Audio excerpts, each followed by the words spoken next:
Hey guys, welcome back to the Max Spence Business Podcast. Today I have a very special guest. But before I jump into this podcast, if you guys like the content I'm putting out, please like, subscribe, leave a review. If you can, go over to Apple Podcast, like and leave a review. It helps out a lot with the podcast and also the people that are coming on the show.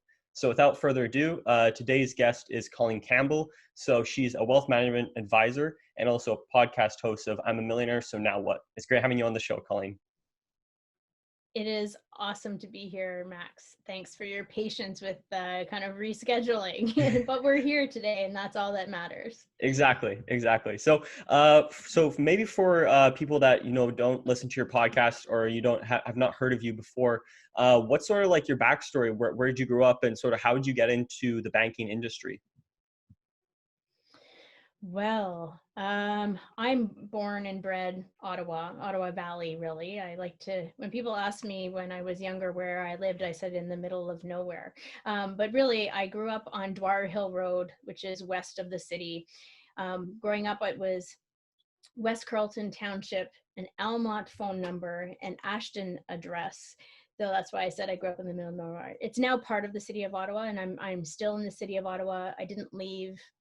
Attended high school, attended Carleton University, and got my first real career job in a bank, which was all about someone I knew. That's Okay. that's the starting point. Yeah. Okay. Awesome. So, with that, when you went into university, what course did you take? That's a good one. So in high school, I studied mostly the maths and sciences, and that was great. I was focused on going to university. I was convinced that I needed to go to university, but I also, for some reason, this was back, I went to university in the early 90s. So I always had in the back of my mind that whatever I do, there needs to be some kind of practical element to it. Well, in my grade, and I was in high school when we still had the OACs, or the Ontario Academic Credits, or grade 13. So it was in my physics class, my grade 13 physics class, and I got really turned off of science because of a particular science teacher who was very um, uh, macho chauvinist. I was like, I'm not interested in going into science. So that I was, applying to schools, and I thought, what am I going to do? Well, I have maths and sciences. Well, I guess the next best thing is business. And hey, that actually makes a lot of sense because business is probably more practical. So I applied to business school at Ottawa U in Carleton, and opted to go to attend school at Carleton. And I had never taken a business course before. I really, business was interesting, but it wasn't really focused. It was really simply because I thought it would be practical. And that was how I landed in the business program. So I found accounting 100 actually quite challenging because they skipped over all of the basics and right into the deep theory. So I took accounting for 2 years and then dropped it. My focus in business school was more on I took some entrepreneurial classes and finance and marketing. And at that time, you didn't have to specifically major in an area. So I came out with a pretty general business degree from Carleton, Bachelor of Commerce. Oh, okay, awesome. Yeah, that is pretty interesting. So, so you got turned off by science in high school, and then you sort of went down the business route. That's very interesting. So, out of that, what like now reflecting back on it, what was one of the courses that had the most impact for you? Was it like the accounting? Was it marketing? Was it the entrepreneurial courses? What was something that you're like, I wish I would have spent more time maybe networking with other, kids in that class, or maybe with the profs, or maybe if they had a speaker come in or something like that. Yeah, I can't say that there's anything that I can think of that looking back, I would do differently per se, because it was really part of the process and the journey. I think if there was anything that I was going to do differently, I would have. I was involved in a couple of student organizations as well at the same time. The School of Business, the Commerce Society, and another student organization called ISEC, which is an acronym. I don't know if you've ever heard of them before, ISEC. It's a French acronym that loosely translated is the Association of Students Interested in Economics and Commerce. And it was a student organization that started after the Second World War in Europe when they were trying to mend fences after the war. And university students decided to have some exchanges and to try to place university students in different businesses in different countries. So I was part of that organization in Ottawa. If there was anything that I might regret is that even though I was heavily involved in ISEC at the local level, and I was part of the process of bringing over what we called trainees to work in Ottawa in some businesses, I didn't opt to apply to take on a traineeship myself and go overseas or what have you. I think that would be the only thing that I might regret. But what sense is there in having regrets, really, Yeah. right? Yeah. But otherwise, no. Yeah. Otherwise, I can't think of anything that I would necessarily do differently because I didn't have a specific focus or end in mind as to what I was going to do after school. Yeah, 100%. And there's no like I sort of look at life. There's no really regrets because it's like you're in your process, right? And you're always in your process of where you're sort of trying to figure it out and where you want to go, right? So, you know Mm-hmm. that actually taking that trip could have actually been a lot worse because you could have maybe missed out on an opportunity, but from staying in Ottawa and meeting some people in other businesses and stuff. But yeah, that is pretty interesting because my friend who's actually at Carleton right now in the architecture program he's looking at trying to go to like maybe London or some of the like Sweden or Norway or something to take an architecture program there, which is pretty cool and interesting. But yeah, so leading now to going into the banking industry, how did that sort of start and how did that sort of come about? That was a bit of an accident, really. Being a university student in a business program, my mother-in-law now, she was my boyfriend's mother at the time, worked for one of the major banks, and she approached me when I was in my third year in university and said, "Look, at our branch is looking for weekend support as a teller. We don't have tellers anymore, really, but as a teller, and you're in business. And by the way, there's this thing called the Canadian Banking Association, and there's certain courses that the bank will pay for, and there's an opportunity maybe to have a couple of your university courses paid for, or not the whole tuition, but just a particular course." So I said, well, it's a no-brainer to apply. The hours of operation would be Thursday nights, Friday nights, and Saturday mornings. Great opportunity with a university schedule. So I applied with no intentions that it would be a long-term career. It was just a fill the gap, great part-time job that fit in well. And at the end of 2 years, when I graduated, I was pounding the pavement. It was mid-90s. I was looking for work. Didn't know exactly still yet what I wanted to do, but I knew I really did want to stay in Ottawa. At the time, my thought was there were more opportunities if I moved to a bigger city like Toronto or something like that. But I really wanted to stay in Ottawa. My boyfriend was here. My family was here. And I was interviewing for a few different roles, including one with Great West Life that involved being essentially a roaming salesperson. They called it, what did they call it again? A specialist in group disability. So you'd be going around and supporting sales in businesses that were looking at adding group benefits, right? And at the same time, then the major bank that I had been working for part-time said, "Hey, we're hiring into our retail bank lending positions, our personal banking, and you've already worked with us for 2 years. You have a degree in business. You're already essentially permanent part-time. What if sign here, become part-time, increase your savings into the ESOP, get involved in the pension." And it was a no-brainer. My husband to be at that at that point in time, he'd become my fiance, was working in the trades. He was a plumber by trade. And I know right now it seems like trade's really great, nobody's out of work, but in the mid 90s, the economy wasn't quite the same. And he was actually laid off more than he was working. And here we were looking to get married.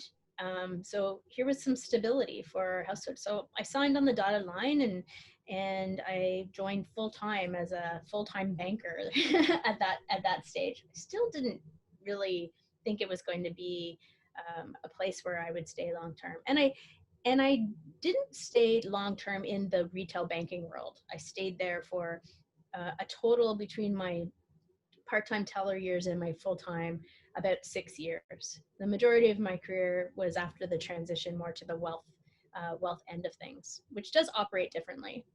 Oh, okay, okay, yeah, yeah, yeah, for sure, and that's so speaking on that more, because like the retail teller side is like you'd be like, let's say a teller, then you go up to like maybe you know, like senior teller and then branch manager. Is there any way like is like sort of like the career path, is it sort of like you move over into wealth management, or like once you become like let's say the branch manager of that branch, is there anything you can do to sort of get you know, maybe go into somewhere else or somewhere else inside the company, or is it you're sort of like stuck in that area?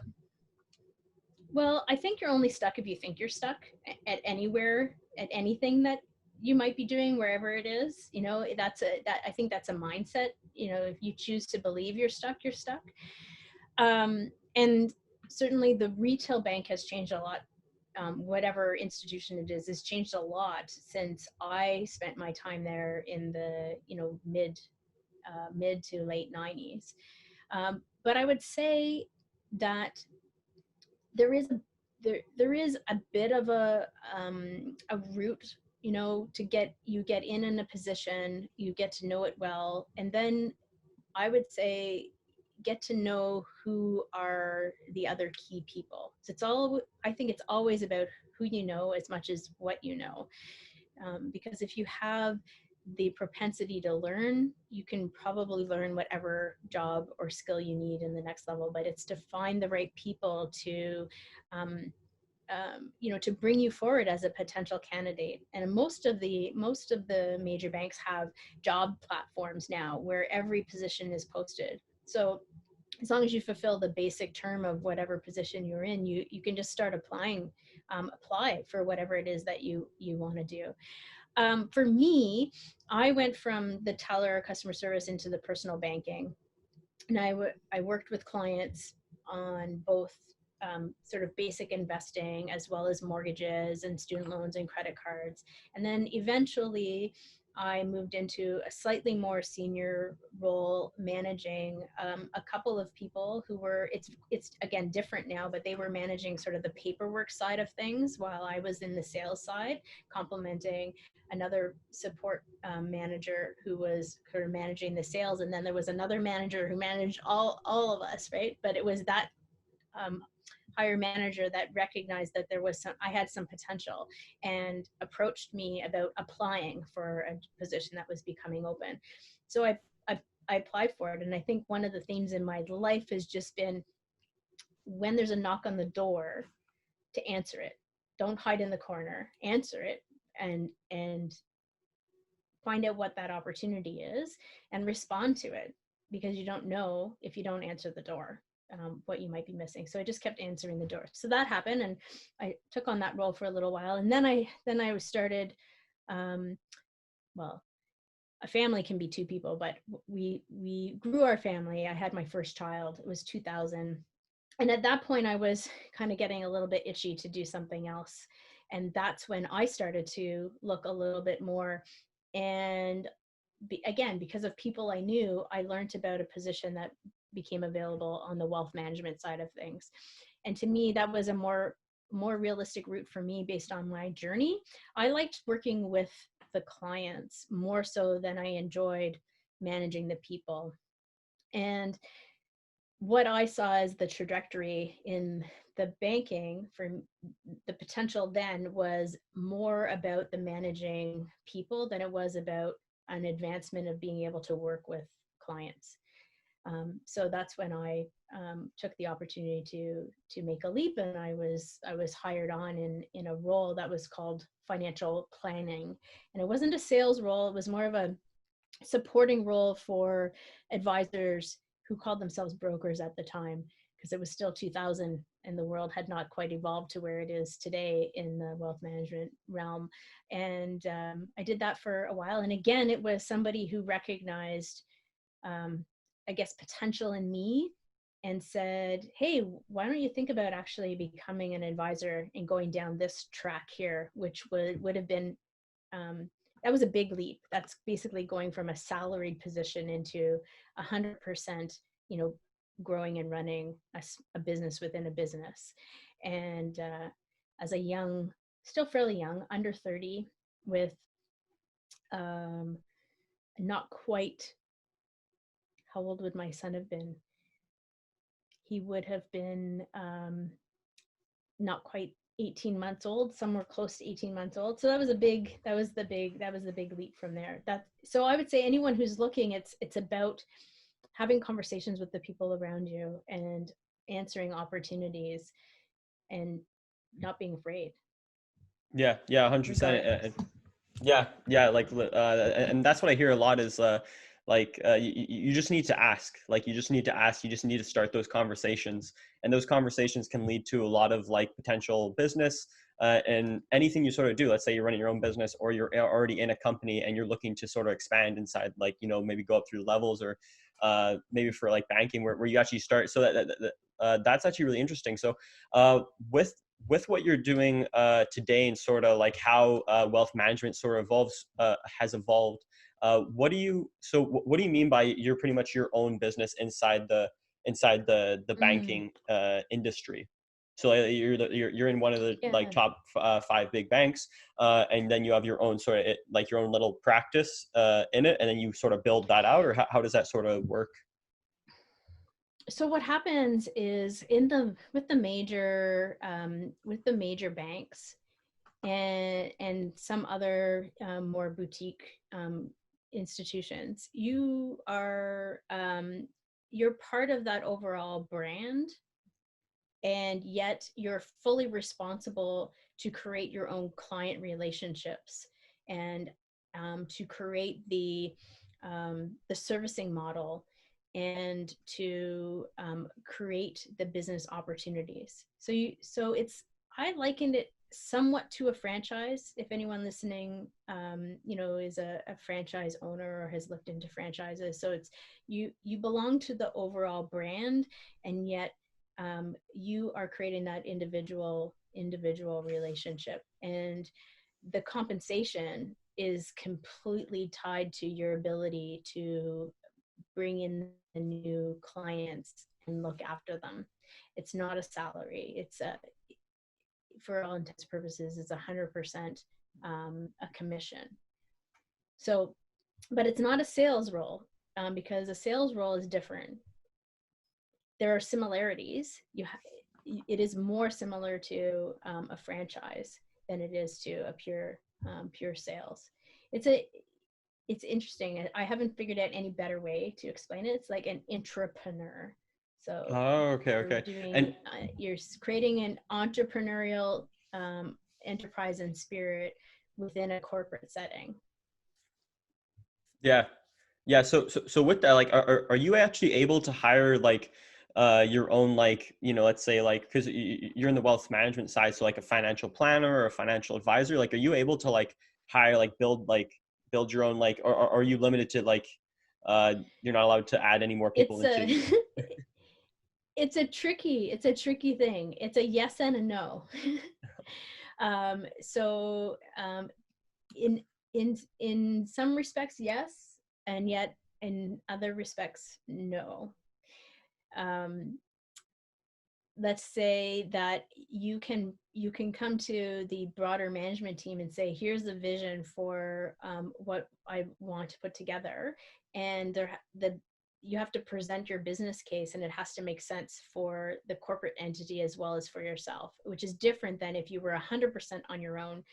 You decide if you're going to hire or fire or what have you, which adds benefit to the people that come in to work on your team in this type of environment, because they have the benefit of being able to access all of the human resources of the larger institution that you're part of.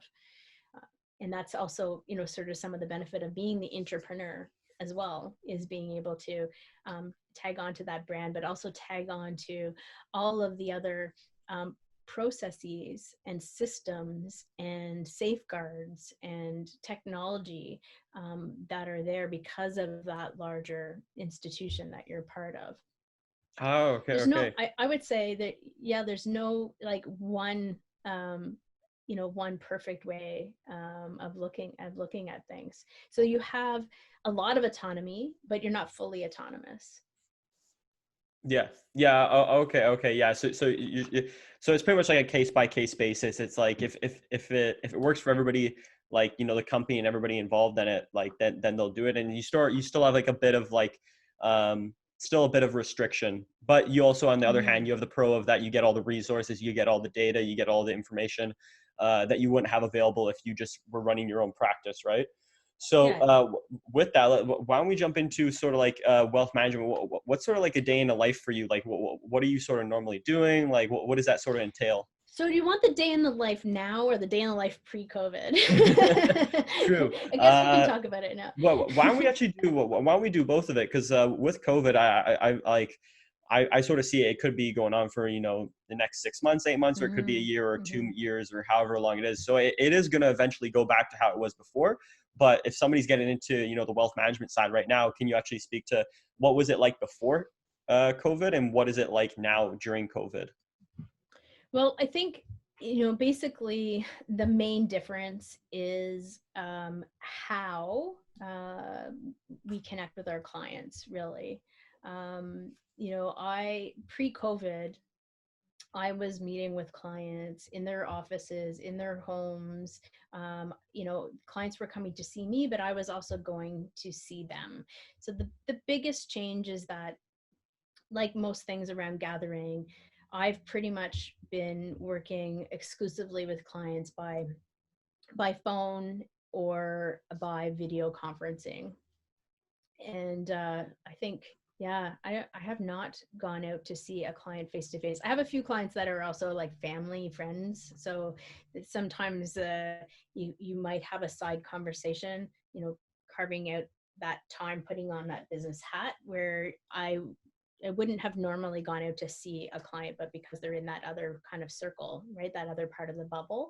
But yeah, that would be the main difference. And it is a big difference because so much of what we do is about the relationships that we have with our clients, understanding what makes them tick, understanding what's important for them, what their priorities are. And there is something that's special when you are able to sit in the same room, around the same table, or across from a table with a coffee, or in somebody's living room. That's very different than when you're on the screen. But otherwise, it's very much the same. So the routine is the main difference in the routine is I don't have to commute 45 minutes one way, and I get to save that time and put it towards some quiet meditation or reflection, or my morning workout instead, which has been a good benefit. But I do absolutely miss that face-to-face piece with my clients. What's made this situation with COVID quite different, because I've been in business for close to 20 years, and I came into the business, I got licensed September 29th, 2001, and I'd already been in the wealth management side for over a year. So I saw the end of the sort of the .com I saw what happened with the 9/11, and then, you know, what was going on with the markets, with the war that broke out. So that's when I really got started in building my clientele. And then I was knee deep in business in the last crash, like 2007 to 2009, in that period of time. But what's different about COVID to that period of time, is the fact that with COVID, it's not a financial it's not a financial crisis. It's a health crisis with financial implications, right? Economic implications. Whereas the previous crisis was a more manufactured within the financial world. So, you know, we're talking about this constant balancing of the decisions that are being made for the well-being of society versus the, you know, the financial well-being. And it's this push and pull. And I'm glad I'm not a politician. I'm glad you know, I'm not having to be the one being held responsible for those decisions. And it's easy to understand all the frustration that's going on out there. And that's the difference. I think it's much harder to keep clients connected to their strategy, because we're feeling it from every direction. It's not just a financial direction. Yeah, That's the big difference. yeah, 100%. Like this is the last time sort of the world dealt with this was I believe it was like during the Spanish flu, and like the, you know, like at the same time as World War I was going on, all that sort of stuff. But with that, talking about the wealth management, so what is the majority of like your time spent? Like it's prospecting, meeting clients, but then putting into plans. So like by these plans, do you mean like, hey, you know, like this is what you're going to be, like this is how much, like you do a budget for them or something like that, or you get them to do a budget and you say, okay, this is how much extra disposable income you have. Like this is what you should try and reduce. And you know, this is, and then with that, I don't tend to get into the budgeting side of things. I don't tend to get into that minutia. There would be select clients that we would get into it that deeply.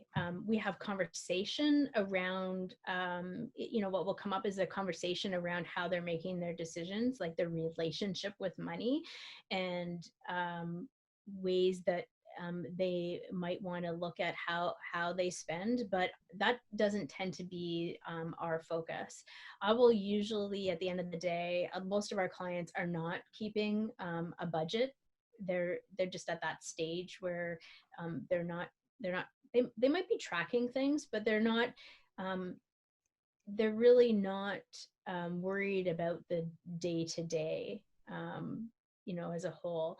So we will usually look at sort of, okay, you have a certain amount that comes into your household, and a certain amount that you're allocating right now to your savings.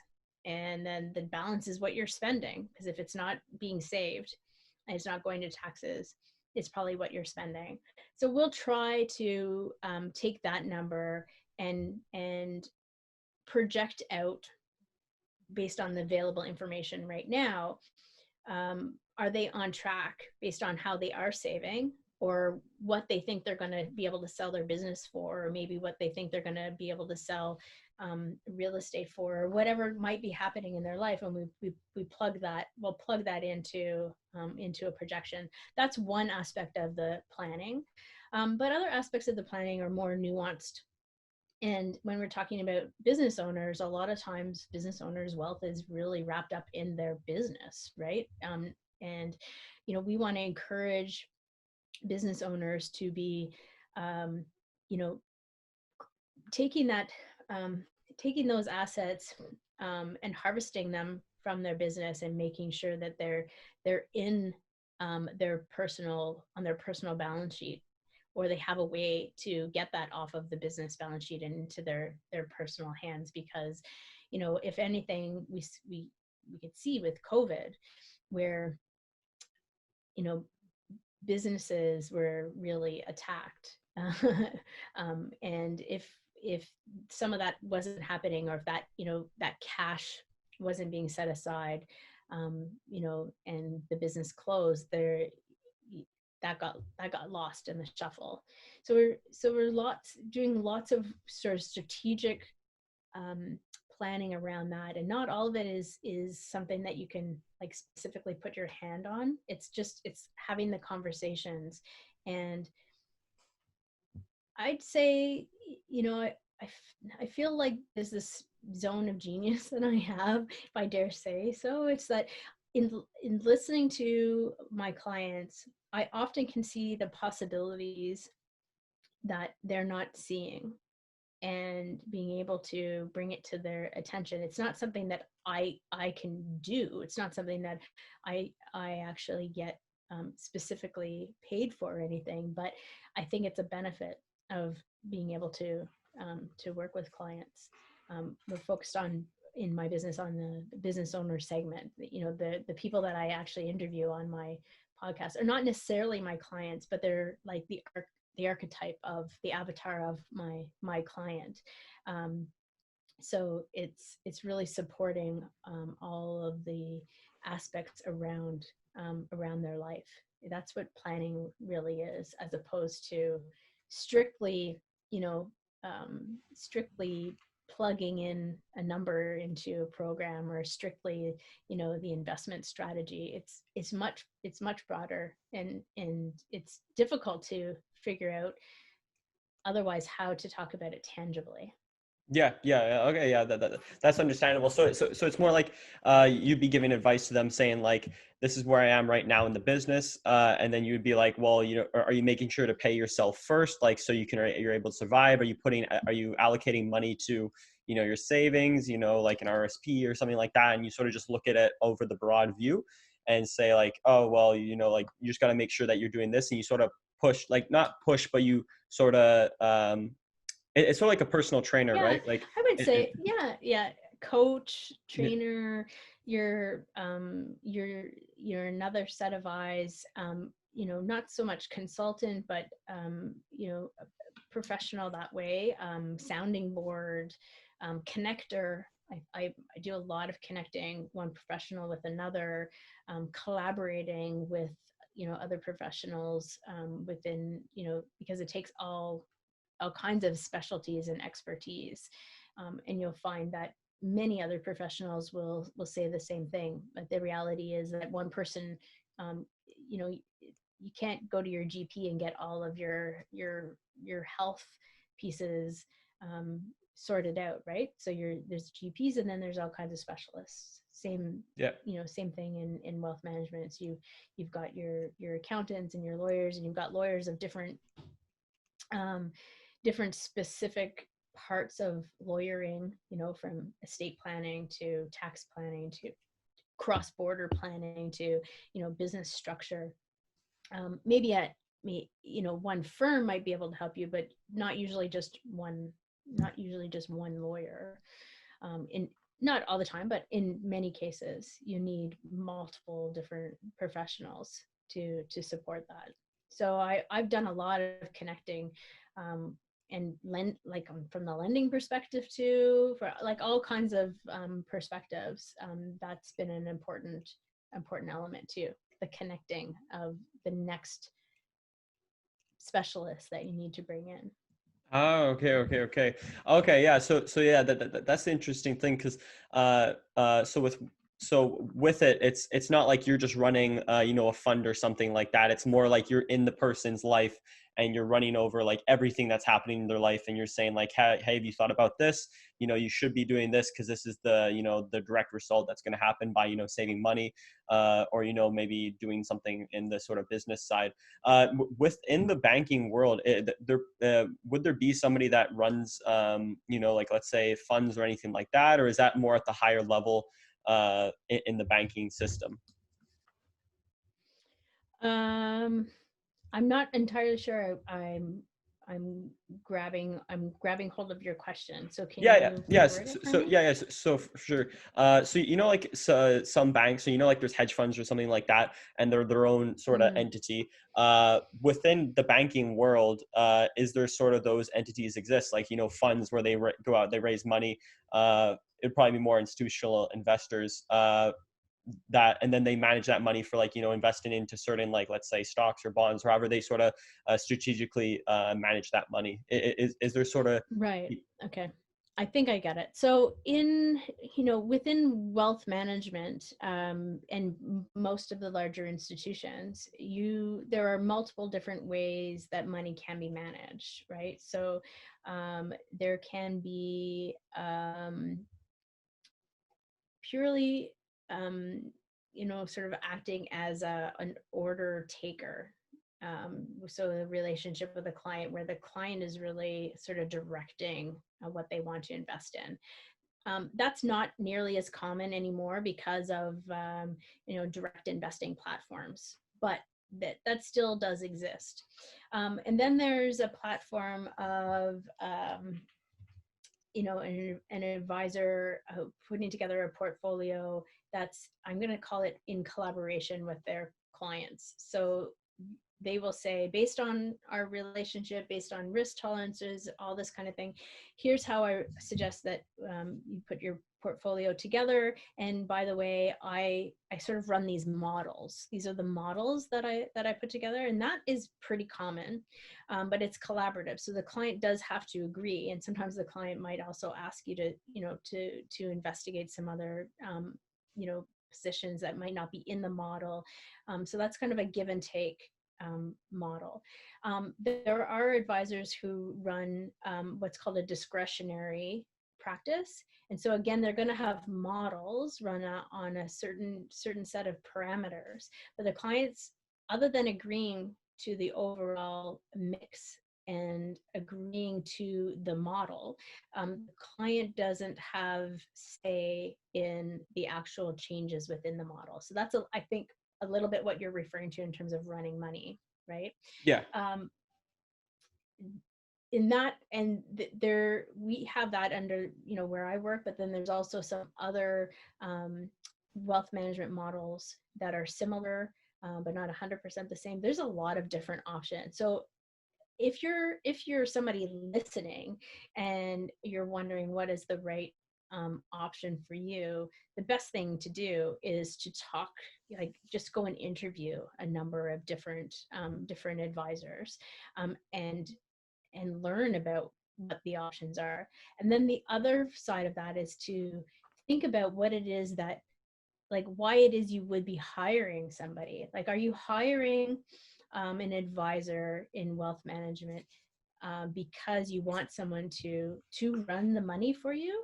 Or are you looking for somebody who is actually going to, sort of how I've described things, who's going to be your, sort of financial confidant, right? Like, who's going to, you're going to share what's going on in your life and how things are affecting you financially. And you're looking for that, broader advice. Not everybody wants that. Some people just want, here, I've got my plan figured out. I just want you to run the money, right? So for the individual who's going to look at hiring, think about what it is that you're actually looking for. And that's one of the questions I will ask new clients, and I will refresh with existing clients. Like, if we're working together 3 years from now, what has to have happened for this to make sense for you? Like, what would make this a successful relationship? So you get to hear about understanding what it is really that they're looking for. And then I also ask directly, like, what is it that you're looking for in an advisor? Right? It's an important question, because there are so many different ways, and it's not that one way is right and one way is wrong. Same thing like with the robo advisor type of scenarios coming out. Well, I think there's a whole segment of people that's probably very appropriate for. And I don't think there's just one way to build out in our industry. And I think that's there's going to be more change that comes down the pipeline. In my 20 years, it has gone from the stockbroker to the wealth advisor. And Okay. in the next 5 years, I think it's going to continue to evolve. Yeah. Yeah. That's very interesting with that, like how, in the beginning time, well, like not in the beginning time, but it was like more on the stockbroker and the, In the like, beginning of time. yeah.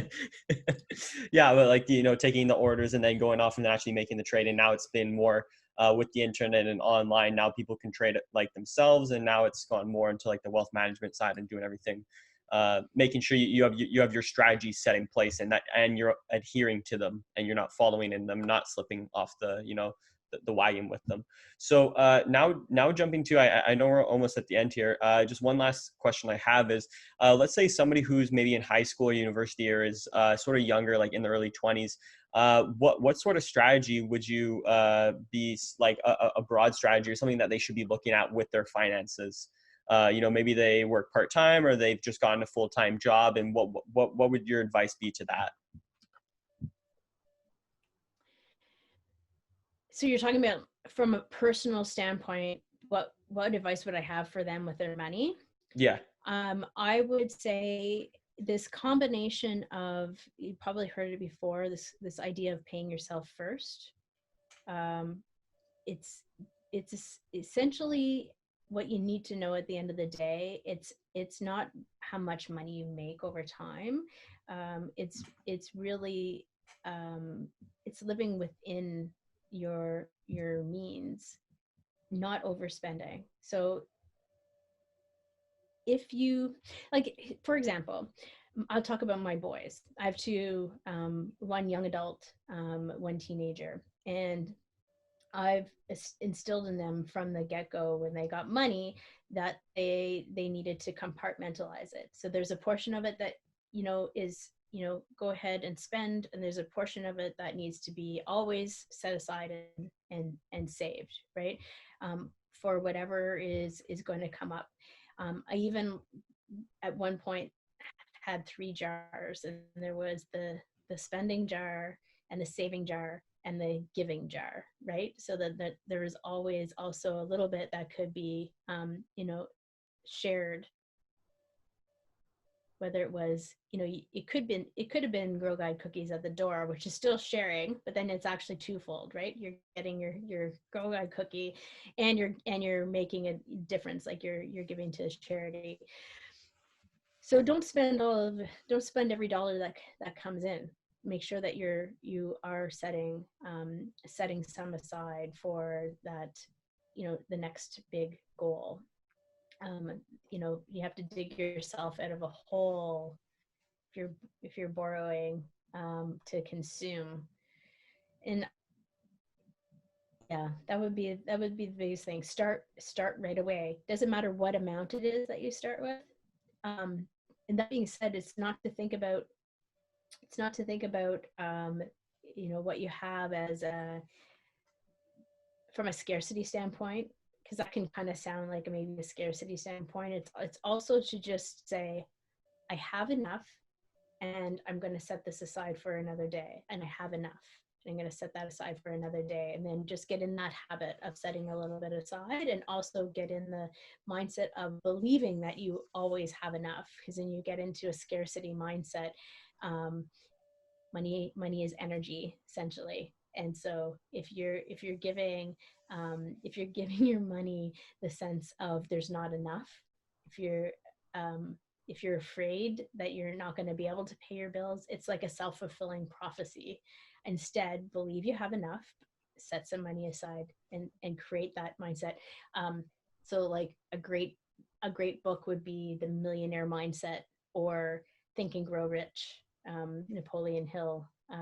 There's some little aspects in there that are offside, but the Think and Grow Rich mindset, the Millionaire Mind, those are two really great books for anyone to look at whatever stage, when you're ready and you have your mind open to it. That would be a great starting point. Yeah, and those are some great points, and I always I always sort of bring finances to sort of like fitness and sort of health, and because that's what I'm familiar with that, and it's like going to the gym, right? It's like when you first go to the, like when you first start saving, it doesn't matter, it can be $15, it can be $5, it can be $2. Going in the gym, it's just like, you don't have to go in for 2 hours or an hour and a half. You can go in for 15 minutes right? And then you build on it, right? And it's just starting that habit. Right. You go in for 2 days, 2 days a week, and you just build it and build it and build it and build it and build it. And over the, the course of 5 to 10 years, that has a huge, huge effect. And then you have those habits that stay with you for the rest of your life. So, Exactly. so That's why you want the positive mindset habit along with the actual practical of putting it aside. yeah, 100%. And those are and you can't really, you need to have both for everything to work well, right? You need to understand why you're doing Exactly. it and have the mindset, but also you need to practically make sure you're actually adhering to what you've set out and said you want to do, right? So, Yes, exactly. uh, I know we're coming to the end here. Thank you for coming on the show, Colleen. It was amazing talking with you, hearing your story and about the banking industry and wealth management. Is there anything else you want to add? I know you have a podcast, and is there anything else you sort of want to, put out there or anything like that? Yeah, it'd be great if you've got any listeners who are interested in hearing the stories. Similar, I've had I think a few of the similar guests that you've had on your show. So I'm a Millionaire, So Now What is a podcast where we share inspirational stories, practical strategies, and fun, frank advice for the self-made nation. The self-made nation are entrepreneurs along the full trajectory from startup to self-made millionaire. Okay. You Okay. can find Awesome. us on iTunes. Awesome. Well, that's great. Guys, if you made it to the end, thank you for making it to the end. And yes, go check out Colleen's podcast. And yeah, thank you, Colleen, for coming on the show. Well, thank you for inviting me. Awesome.